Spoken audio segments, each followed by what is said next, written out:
hoje eu trouxe um livro nessa já tradicional, como gosta muito de relembrar sempre a Tamires. Dica de livro, eu trouxe esse livro aqui chamado Ser Evangélico sem deixar de ser Ser evangélico sem deixar de ir na fonoaudióloga. Não. Ser evangélico sem deixar de ser brasileiro, de Gerson Borges. Olha, esse livro aqui da Ultimato. Esse livro aqui, ó, eu ganhei no, sei lá, acho que na metade do ano passado. E eu li, cara, assim, tipo, em, sei lá, 1 hora. É um livro muito curtinho, ele é muito, muito legal, porque, ó, no programa, no blog dos Crentaços, se você não conhece o blog dos Crentaços, www.crentaços.com.br, acessa lá, tem uma categoria, que é talvez a mais antiga das categorias, que são as músicas do mundo que me edificam, que inclusive a gente já gravou até um podcast sobre isso. Vai aparecer aqui em algum lugar, o Jonathan vai colocar. Já foram 2 podcasts, aparece um de cada lado. Não sei, pode ser que o Jonathan coloque um X vermelho na minha cara, tô ligado? Músicas do mundo que me edificam, que são músicas ditas do mundo que nos edificam, né? Você tem que ouvir o programa. Muito e esse é muito óbvio, né?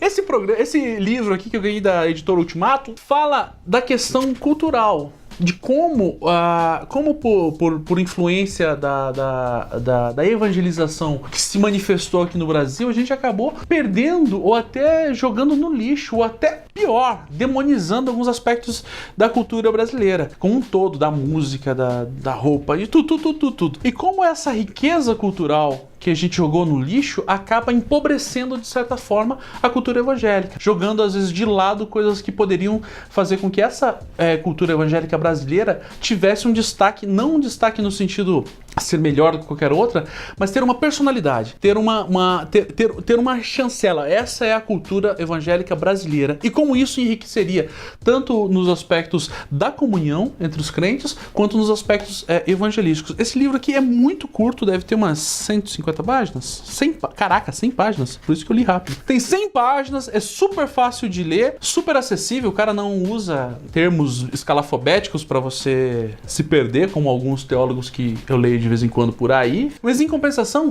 tem uma carga cultural muito grande, porque o cara cita muita gente, e daí a partir desse livro aqui, ó, tem umas 4 páginas só de biografia. A partir dessa biografia dá pra você que se interessou pelo assunto a conhecer muito mais coisas. Então a dica é essa: ser evangélico sem deixar de ser brasileiro. Gerson Borges, que eu tentei entrar em contato com ele pra gravar um podcast, mas não consegui, da editora Ultimato. O Dica de Livro de hoje é um livro que eu li, porra, e assim, muitas pessoas não gostam desse cara. Paulo Coelho. Ah, vai tomar uma puta. Vai se fuder, tá vendo isso? Quando situações como esta se repetem cotidianamente, elas se transformam em assédio moral. Uma conduta abusiva que fere a dignidade do trabalhador e a sua integridade física ou psíquica. O livro que eu trouxe é esse aqui, ó. O livro do professor Clóvis de Barros Filhos e do Júlio Pompeu, chamado Filosofia Explica Grandes Questões da Humanidade. E por que esse livro é legal? Esse livro é legal porque ele é, sobretudo, muito bem escrito pelo professor Clóvis, que tem muita gente na academia que não gosta dele, não sei porquê. Talvez porque ele fale palavrão, eu não sei, as pessoas não gostam de quem fala palavrão, é um absurdo. Filhos do diabo! Põe aí na internet que eu tô chamando vocês. Mas o cara escreve bem, legal. Mas assim, ele não escreve pro acadêmico de filosofia. Então, pra você que não é, pra você que quer entender um pouco de filosofia, pra você que quer entender a lógica por trás de alguns pensamentos, de algumas estruturas de pensamento de alguns filósofos, esse livro é bacana porque ele traz a partir de uma escrita muito divertida, dá pra você ler, porra, sem nenhum problema, sem nenhum constrangimento de falar, porra, não sei o que essa palavra quer dizer. Não, todas as palavras que ele diz ali, claro, salvo algumas piadinhas que ele faz justamente sobre isso, pode ser muito facilmente compreendidas. Então, pra você que não tem o interesse em ser um acadêmico de filosofia ou ser um especialista em filosofia, mas é curioso sobre o tema, porra, esse é um livro, eu já falei de outros, mas esse é um livro perfeito. É da editora Casa do Saber. A filosofia explica as grandes questões da humanidade, do professor Clóvis de Barros Filhos e Júlio Pompeu. É Clóvis de Barro Filho, que é um só, ele só é um filho. Ele mesmo é um só. Clóvis de Barros... É porque ele tem dois nomes que são... Porra, vai se fuder, né? Clóvis de Barros Filho e Júlio Pompeu. A filosofia explica as grandes questões da humanidade. Recomendo para caramba. Professor Clóvis, se quiser gravar um Teologia de Boteco comigo, ou pode crente mesmo, pode chamar.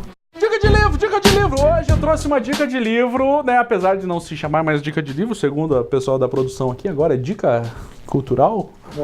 Momento cultural ou... Gotas de cultura, né? Seria um belo nome. Elixir cultural. Isso, diarreia de cultura. Porra, pega. E hoje o livro que eu trouxe é um puta presente. Não sei se pode falar palavrão, porque eu tô fazendo propaganda numa editora cristã. O cristão seria uma benção. Isso, uma bênção cristão, que é o livro Clássicos da Literatura Cristã. De quem? Deles, da Mundo Cristão. Um beijo no seu coração. Sentiu que eu sou? Ah, moleque! Propaganda, né? Se quiser me chamar pra fazer propaganda, Mundo Cristão, porra, tamo aí. Esse livro consiste em 3 livros que são, a saber, clássicos da literatura cristã, óbvio, não?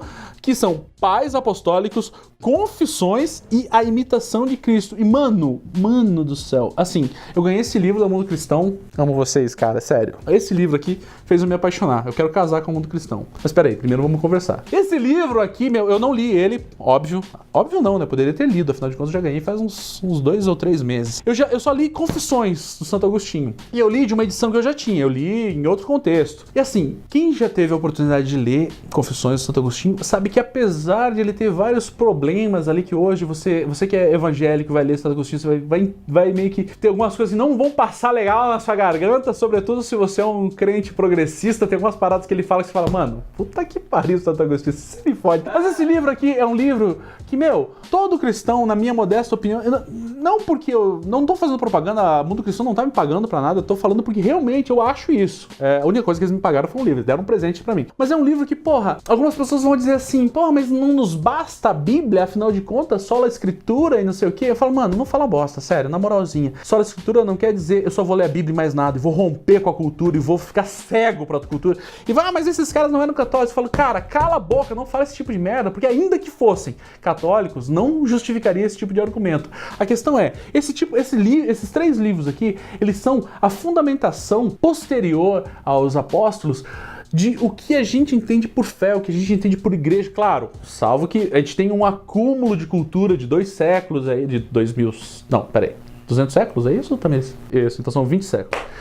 É óbvio, 21 séculos. Mas 20 séculos porque o século 21 ainda não acabou. A gente tem toda essa cultura, mas esses livros, eles são, eu diria, depois da Bíblia, pilares do que a gente acredita por fé, pilares do que a gente acredita, como a gente constituiu a nossa visão de igreja, como que a igreja foi constituída. Então eu acho que para qualquer pessoa que quer bater boca com argumento teologia na internet, poderia pelo menos ter a bondade de descolar um livro desse aqui e ler. Da Mundo Cristão, Clássicos da Literatura Cristã, Os Pais Apostólicos, Confissões e A Imitação de Cristo. Mundo Cristão, obrigado, caras.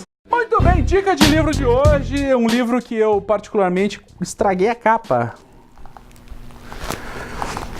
Merda. O livro que eu trouxe hoje é da coleção Mundo do Trabalho, da editora Boitempo. Será que eu já falei de Boitempo aqui? Se eu já falei, então é o segundo livro que eu falei, porque eu acho que esse é o segundo livro da Boitempo que eu leio. Estevam Mesaros, A Educação para Além do Capital. Por que esse livro é massa, cara? Esse livro é massa porque é um livro bem fininho, e ele é uma transcrição de uma palestra que ele deu. E assim, o lance do livro é que, assim, geralmente a gente pensa, sobretudo quem não é da área de educação, quem é, sei lá, de outras áreas, vai imaginar a educação como uma mecânica, como uma espécie de processo mecânico, uma espécie de processo quase que, como o próprio Paulo Freire fala, é um processo bancário, onde o aluno vai lá e recebe do mestre aquilo que tem, leva para casa e reproduz e tudo mais. E essa educação reprodutiva, nesse sentido mais pejorativo do termo, é exatamente o que o Steven, não sei como é que pronuncia o nome desse homem, como é que pronuncia, Tamires? I-S-T-V-A-N.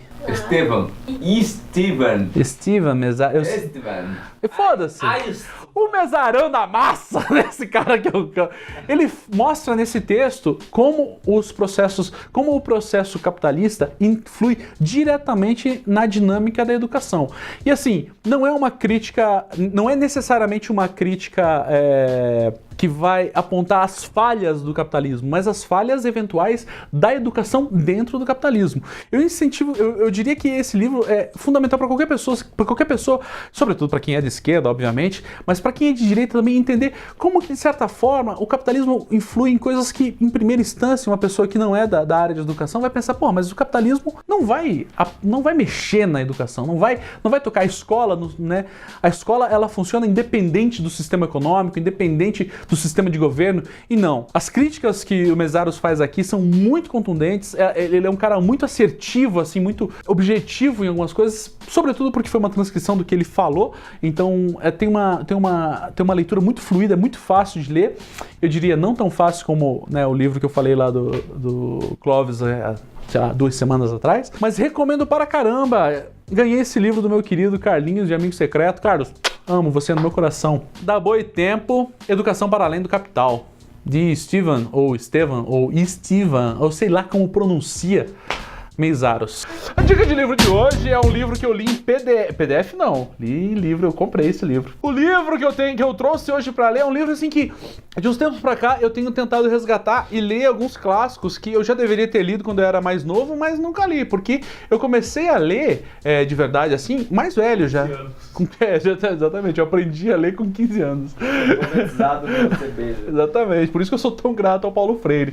Esse livro aqui, que eu não vou mostrar a capa, mas vai aparecer em algum canto, ou talvez vai estar pra minha cara, sei lá. As Viagens de Gulliver, que não tem esse nome, tem um nome muito maior. Esse livro ele é muito legal porque o Swift lá, quando ele escreve esse livro, tem todo o contexto da Inglaterra e tudo mais, e esse livro, ele é muito trabalhado em várias obras, né? Filme, desenho, série, um monte de coisa. Só que o livro em si mesmo, ele tem um valor muito bacana porque ele é uma crítica satírica, né? Ele é uma crítica a várias instituições do momento onde ele vivia. E essas críticas, qual é o lance, né? Igual eu já falei aqui, o Ítalo Calvino, ele fala, por que o livro se torna um clássico?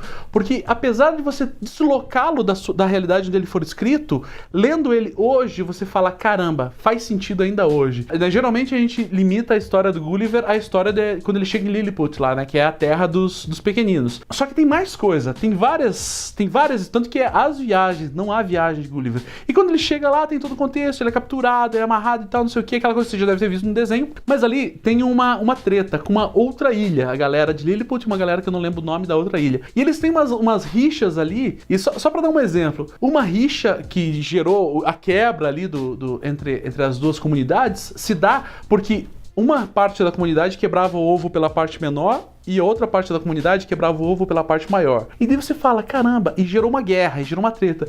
Daí você começa a pensar, você fala, puxa vida, mano, será que hoje a gente não começa a fazer uns paralelos assim e ver que tem um monte de treta se dando por causa desse tipo de coisa? Por causa de coisas completamente absurdas, completamente sem nenhum sentido, você instaura uma guerra. Abre o seu Facebook, leia um pouco o seu Facebook, veja se você não vai ver um exemplo desse. Óbvio, tem mais coisas, daí depois ele vai pra Terra dos Gigantes, depois ele vai pra Terra que fica suspensa, eu não lembro a ordem agora. Depois ele vai pra Terra dos Caras que Não Morrem e por fim ele vai pra Terra dos Cavalos. E tem mais uma que eu esqueci. Cada um tem uma questãozinha ali. Quando ele chega na Terra dos Cavalos é muito foda, na Terra dos Yahoo lá, né, que é os seres humanos primitivos.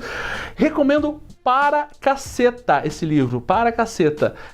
Eu li na versão da editora Companhia das Letras, As Viagens de Gulliver, de Jonathan Swift. O livro que eu trouxe de hoje, seu pãozinho, é o livro... Porra, esse livro foi foda, cara.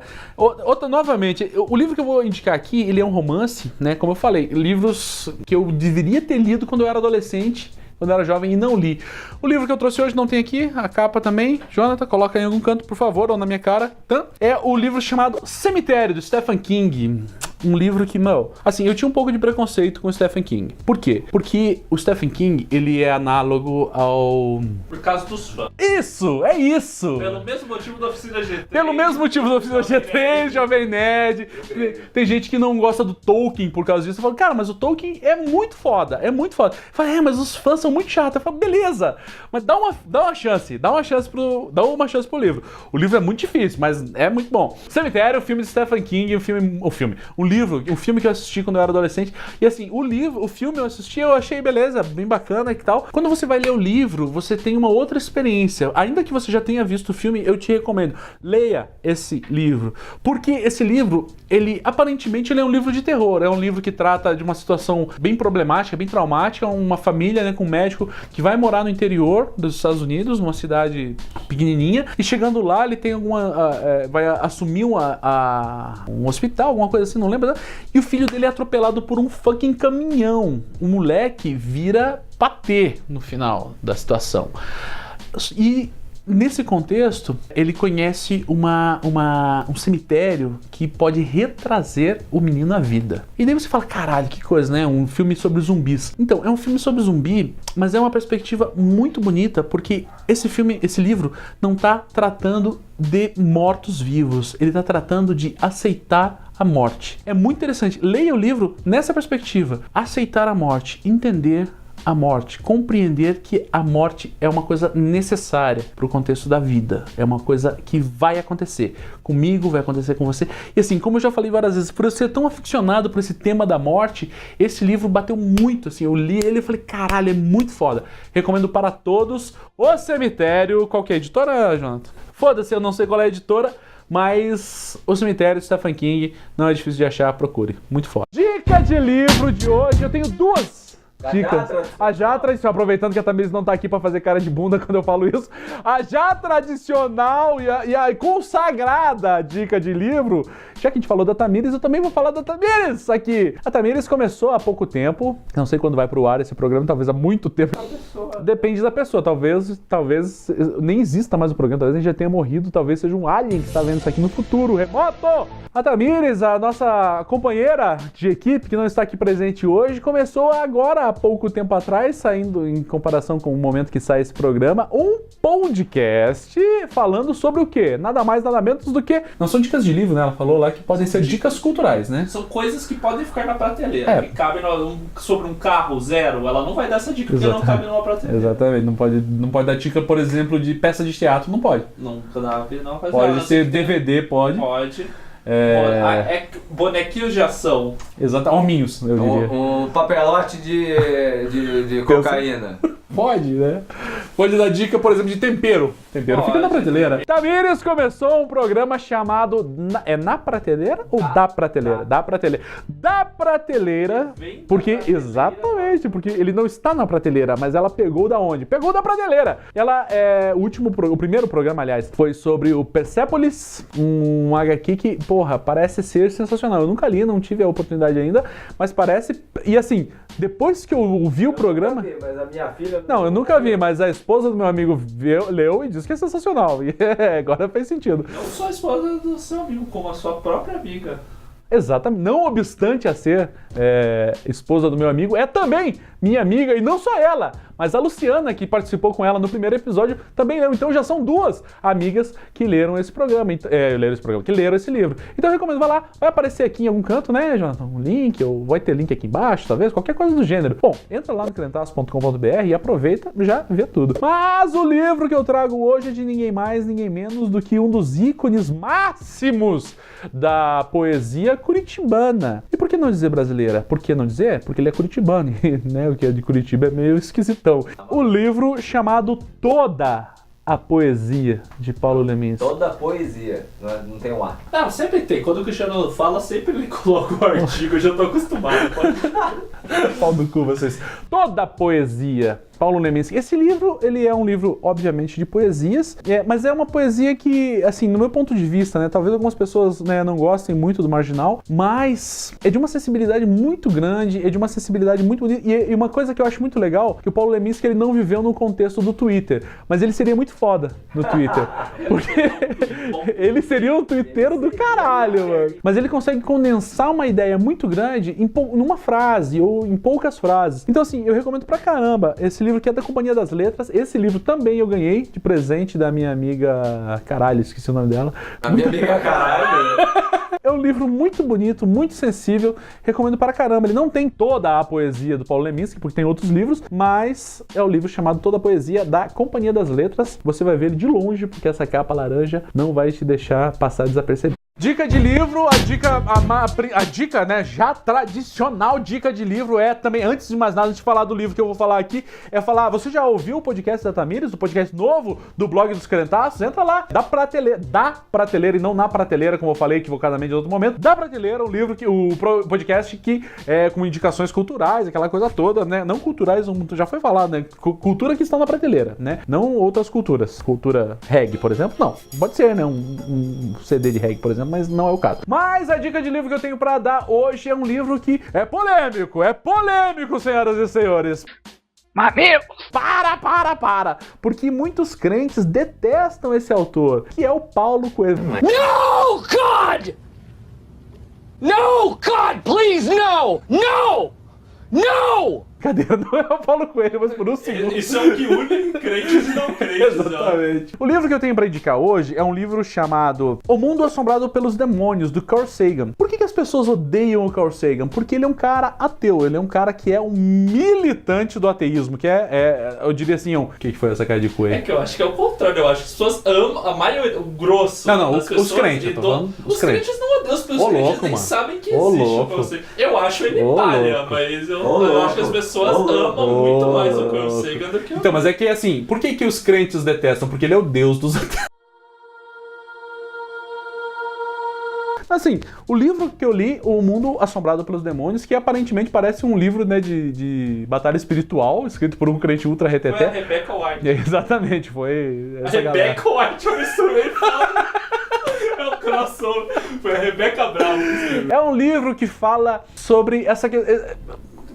De modo geral, ele fala sobre a religião, mas ele fala sobre uma perspectiva do rompimento com os demônios que nos assombraram ao longo da história. E como que a religião sempre foi a tentativa de responder o desconhecido. Ao passo que alguns filósofos, alguns pensadores vão dizer a religião serve apenas para responder o desconhecido. Não é o que eu acredito. Eu acho que nesse ponto talvez eles se equivoquem nesse tipo de afirmação. A religião não serve apenas para responder o desconhecido, mas por muitos momentos, em muitos momentos da história, ela foi usada para responder o desconhecido. Você vê isso, por exemplo, nos mitos, desde o norte da Europa até aqui na América do Sul, em todos os lugares do mundo você tem mitos para explicar o nascimento do sol, a chuva, todas essas coisas, mas a religião também foi utilizada para punir pessoas que pensam diferente. E esse é um ponto que é muito visível, né, na leitura desse livro. Claro, o livro é muito foda, eu recomendo, a leitura é muito fácil, não é um livro difícil para ler. Enquanto cristão, eu diria, ele é muito mais importante do que um ateu, porque de modo geral, isso só vai fazer com que o ateu diga, beleza, é isso mesmo, religião não presta, religião é um lixo, religião é porcaria, só serve para matar mulheres na Inquisição, só serve para punir judeus na Inquisição, coisas do gênero. Mas pra gente que é cristão, pra gente que acredita em Deus, ter essa leitura crítica acerca da sua própria religião, e ele assim, ele não é um crítico ao cristianismo, ele é um crítico à crença, ele é um crítico à fé, de modo geral, a fé metafísica, coisas do gênero. E ele mostra como em alguns momentos da história, de fato, a fé foi utilizada para cometer barbaridades descomunais, né? Como no exemplo que eu dei aqui da Inquisição e outros exemplos que ele dá. E fazendo um paralelo, você pode dizer assim, uma coisa que eu acho muito desumana, muito errada, alguns crentes falam assim, mas os católicos, cara, os católicos fizeram aquilo naquele momento, mas ainda hoje você vê pessoas sendo perseguidas por causa da sua religião, seja a religião que for. Seja cristão, seja judeu, seja muçulmano, seja outras expressões religiosas que a gente não tem tanto contato aqui no Ocidente. Tem muita gente apanhando por acreditar em Deus. Tem muita gente sendo violada na sua dignidade por dar uma resposta divina a algo que supostamente já tem uma resposta estabelecida pelo status quo. Seja essa resposta estabelecida pela ciência ou por uma outra religião. Então, essa crítica à fé, essa crítica à crença, me pareceu, e assim, é um livro, como eu falei, muito fácil de ser lido, muito fluido, e você consegue fazer paralelos com as coisas que ele fala lá no final, sei lá, acho que escreveu nos anos 90 esse livro, ou talvez antes até, e como que hoje, ainda hoje, tem pessoas se utilizando de argumentos religiosos para determinar certas imposições no âmbito estatal, no âmbito jurídico. Como que, de certa forma, pessoas que acreditam em certas coisas como verdades absolutas estabelecidas pela fé estão tentando impor essas mesmas verdades a pessoas que não acreditam. E coisas que não estão relacionadas à fé, não estão relacionadas ao ambiente do culto e tudo mais. Então é um livro muito foda, mas assim, é um livro com o qual eu não concordo tudo. Eu discordei de vários pontos, mas eu recomendo a leitura porque fazer essa crítica a si mesmo é muito mais importante do que criticar o outro. O Mundo Assombrado pelos Demônios, do Carl Sagan, acho que é a Companhia das Letras, talvez. Li no PDF que o meu primo dos Estados Unidos comprou pra mim.